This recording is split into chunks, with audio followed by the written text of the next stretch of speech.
Union budget 2025 অনুযায়ী আপনাকে বছরে 12 লাখ টাকা পর্যন্ত ইনকামে কোনো ট্যাক্স দিতে হবে না।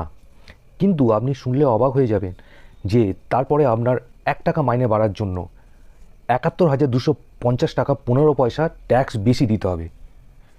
কি অবাক হয়ে গেলেন তো? হ্যাঁ, এটা একদমই সত্যি। এটার ক্যালকুলেশন এখন স্ক্রিনে আপনারা দেখে নিন।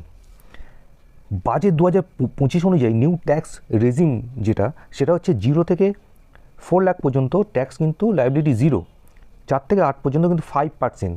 তাহলে 4 থেকে 8 মানে 4 লাখে 5% মানে 20,000, 8 থেকে 12 লাখে 10% মানে 40,000, এবং 12 থেকে 16 15% মানে 60,000। এরপরে আমি ক্যালকুলেশন করছি না, যেটা উদ্দেশ্য বলা সেটা বোঝানোর জন্য আমি 12 থেকে 16 লাখ পর্যন্ত স্ল্যাব রাখলাম।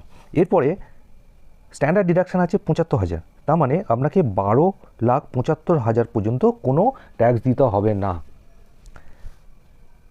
এবারে ধরুন আপনার 12,75,000 1 টাকা মাইনে হলো, মানে 1 টাকা আপনার মাইনে বাড়লো, তাহলে আপনার ট্যাক্স লায়াবিলিটি কত হবে? সেক্ষেত্রে 0 বা তার সামান্য কিছু বাড়বে না, এক ধাক্কায় আপনার ট্যাক্স লায়াবিলিটি কিন্তু 71,250 টাকা 15 পয়সা বেড়ে যাবে। কী করে ক্যালকুলেশন করে দেখা যায়। 12 লাখ পর্যন্ত ট্যাক্স লায়াবিলিটি কত হচ্ছে এখানে আপনারা দেখে নিন। 20,000 প্লাস 40,000 মানে 60,000 টাকা। এরপরে 12,75,000 1 টাকা মানে 75,001 টাকা ট্যাক্স লায়াবিলিটি অনুযায়ী হচ্ছে এই স্ল্যাব, যেটা 15% স্ল্যাবে।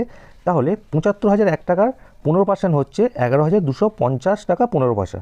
তাহলে এই দুটো টোটাল করলে 60,000 এবং 11,250 টাকা 15 পয়সা করলে 71,250 টাকা 15 পয়সা। তার মানে আপনার 12,75,000 টাকার উপরে 1 টাকা মাইনে বাড়লে সেক্ষেত্রে আপনাকে 71,250 টাকা 15 পয়সা ট্যাক্স বেশি দিতে হবে।